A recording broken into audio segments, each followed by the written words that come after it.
Two kings' sons once went out in search of adventures and fell into a wild, disorderly way of living, so that they never came home again. The youngest, who was called Simpleton, set out to seek his brothers. When at length he found them, they mocked him for thinking that he, with his simplicity, could get through the world, when they too could not make their way, and yet were so much cleverer. They all three travelled away together and came to an ant hill. The two elders wanted to destroy it, to see the little ants creeping about in their terror, carrying their eggs away. But Simpleton said, "Leave the creatures in peace. I will not allow you to disturb them." Then they went further and came to a lake, on which a great number of ducks were swimming. The two brothers wanted to catch a couple and roast them, but Simpleton would not permit it, and said, "Leave the creatures in peace. I will not suffer you to kill them." At length they came to a bee's nest, in which there was so much honey that it ran out of the trunk of the tree where it was. The two wanted to make a fire under the tree and suffocate the bees in order to take away the honey. But Simpleton again stopped them and said, "Leave the creatures in peace. I will not allow you to burn them." At last, the two brothers arrived at a castle where stone horses were standing in the stables, and no human being was to be seen. They went through all the halls until they came to a door in which were three locks. In the middle of the door there was a little pane through which they could see into the room. There they saw a little grey man sitting at a table. They called him once, twice, but he did not hear. Then they called him for the third time. When he got up, opened the locks, and came out, he said nothing, but led them to a handsomely spread table.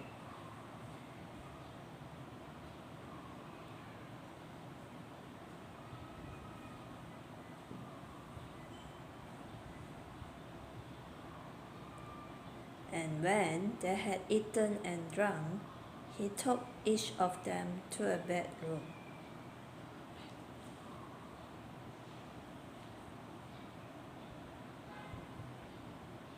The next morning, the little grey man came to the elders, beckoned to him, and conducted him to a stone table,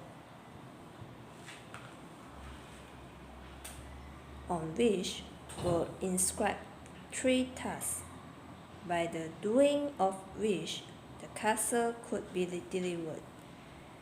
The first was that in the forest beneath the moss lay the princess' pearls, 1,000 in number, which must be picked up. And if by sunset one single pearl was wanting, he who had looked for them would be turned to stone. The elders went thither and sought the whole day. But when it came to an end, he had found only 100.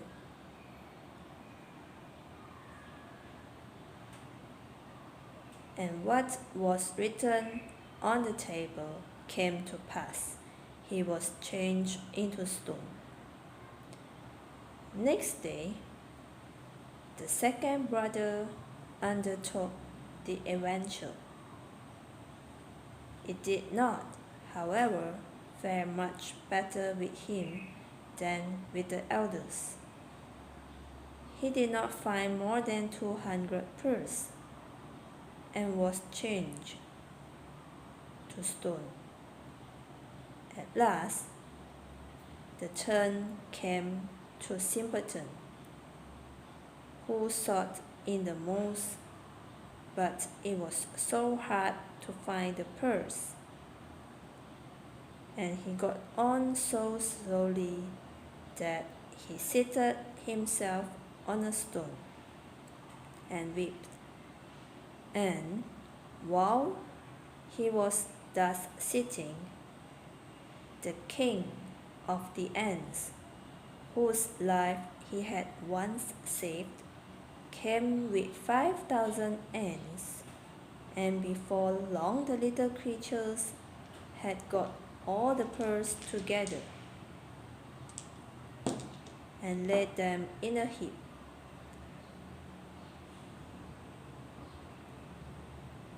The second task was to fetch up of the lake the key of the king's daughter's bedchamber. When Simpleton came to the lake, the ducks which he had saved swam up to him, dived down, and brought the key out of the water. But the third task was the most difficult. From amongst the 3 sleeping daughters of the king, the youngest and dearest was to be sought out. They resembled each other exactly, and were only to be distinguished by their having eaten different sweet meals before they fell asleep. The eldest, a bit of sugar, the second, a little syrup, and the youngest, a spoonful of honey. Then the queen of the bees, which Simpleton had protected from the fire, came and tasted the lips of all 3.